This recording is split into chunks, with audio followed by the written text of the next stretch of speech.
It's all G, from the OGs to YG. Gigs overseas to Snoop D-O double G. From the ground up to the down low. Crate digging for ill flows or copping those grails. Ooh. From Sedgwick Ave to MSG.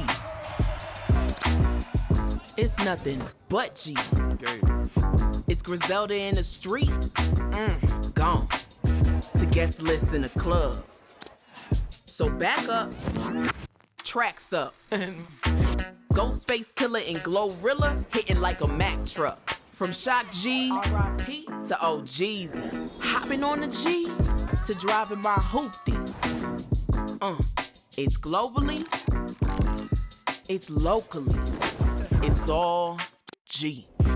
How you spend a couple G's and then flip the stack?